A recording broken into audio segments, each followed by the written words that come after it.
Hello everyone, this is a book haul and book review. The first book on the right hand side I bought yesterday from my local charity bookshop. The second one, the Ghandi, I've had knocking around on my shelves for a few months, waiting for the opportunity to have a good look through it and see what it's all about. And obviously, in brackets, how it matches up with the film. It's by Penderal Moon, was published in 1968, and is part of, evidently, the Teach Yourself History series. And I just think it might be of interest if I read out the introduction to the series by way of a general introduction. And this is from 1946. It says, "This series has been undertaken in the conviction that there can be no subject of study more important than history.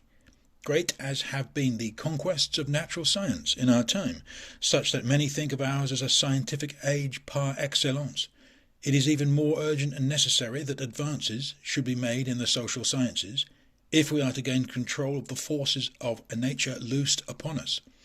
The bed out of which all the social sciences spring is history.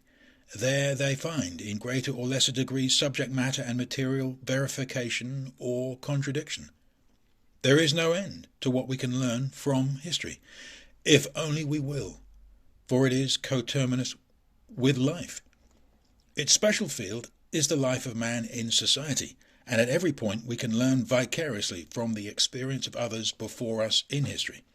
To take one point only, the understanding of politics. How can we hope to understand the world of affairs around us if we do not know how it came to be what it is?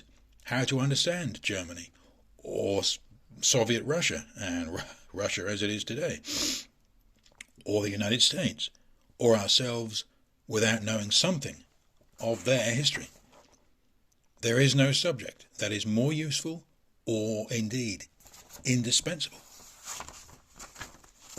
And funnily enough, that was from funnily enough, it's referred to as the key. There we are. The Use of History is the key volume in the Teach Yourself History Library. And there it is. And that arrived today through the post. There's a few of them knocking around, and they're all in kind of sort of pretty terrible condition. But one point for the book collector is, as with this Ghandi, yeah, okay, it's a little bit beat up, peculiar. Are they end papers? But very similar to the Ghandi book. The jacket has done its job, so to speak. It's for a 1946 book. That's not bad, as far as I know, anyway. Taking a look at the front cover of the Ghandi. It's got to be for a reason. But how about this? Isn't that nice?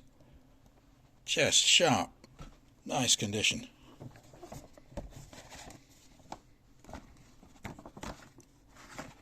So, never judge a book by its cover. Yeah. Okay. Yeah. Of course, the whole idea of teach yourself history, teach yourself anything, is kind of pretty much Samuel Smiles from the 19th century. Something like you can do it. So that seems to me a really good thing. Just to kick off. But it is a very good book, in my opinion. Ghandi, it literally covers his entire life chronologically.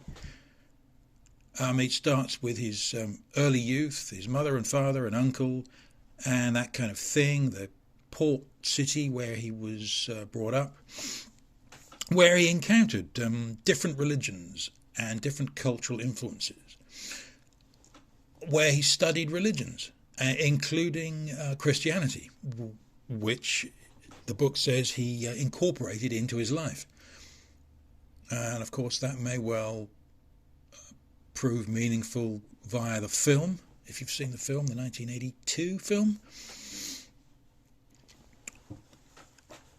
The book continues. Small cases court. He became a barrister, as we know, and his first job was defending someone in a small causes court. But alas, this opening case, when he stood up to begin with to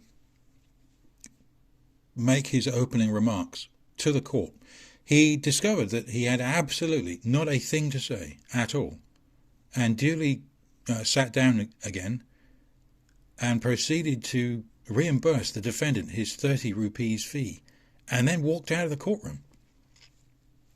Such was the start for Mr. Maharaj K. Ghandi.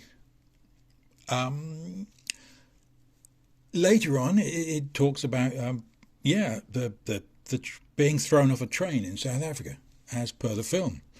Except the book, and isn't this why we read books, has a little bit more detail to go with it.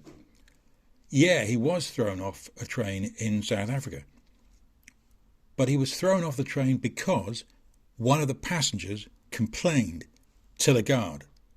The guard came down and told Ghandi that he couldn't possibly be in first class, that he needs to get back to third class, to which Ghandi absolutely, completely refused, and thus was thrown off the train at the next stop. But that's not all. When he was coming back, he had been travelling north and he was coming back south about a month later. A guard noticed him, this time in first class, and decided that he ought not to be in first class, that he should get back to third class, or else. And a passenger this time intervened on Mr. Ghandi's behalf. The guard backed down. The journey continued. That's in the book. And then, there's a little quote on page 28. In those days, he says, though not unaware of the defects of British rule, he believed that it was, on the whole, beneficial to the ruled, and that India could achieve her complete independence only within and through the British Empire. He therefore vied with Englishmen in loyalty to the throne. I think it is one of the most readable books that I own, in short. It's sort of marvellously but kind of subtly lucid. It's kind of difficult to describe it in a way, or I found it very difficult. It's a very easy read, therefore, and therefore a very fast read as well. Again, it's sort of to do with his economical use of language. He certainly doesn't waffle. At least I don't think so. Although, that's sort of typical for someone to think so. Okay, so that's that, and the second one is this terrific thing.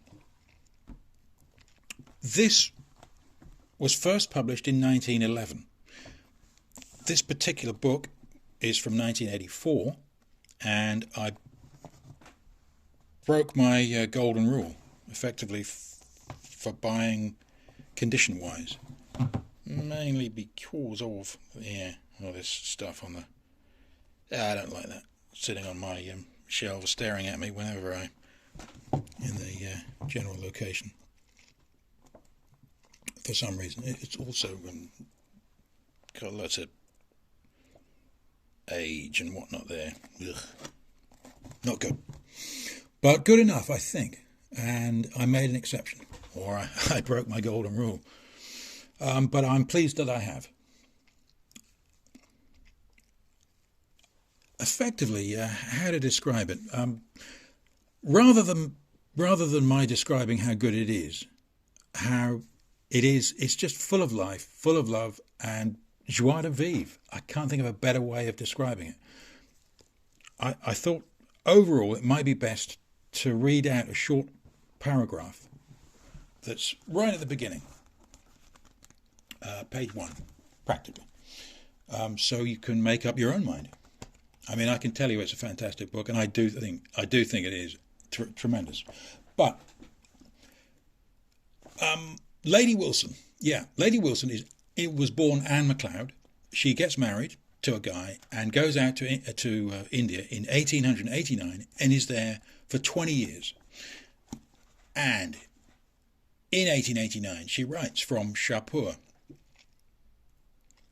And this is with reference to the fact that her husband, who is a resident of the British Empire out in India, and she describes how she is in camp.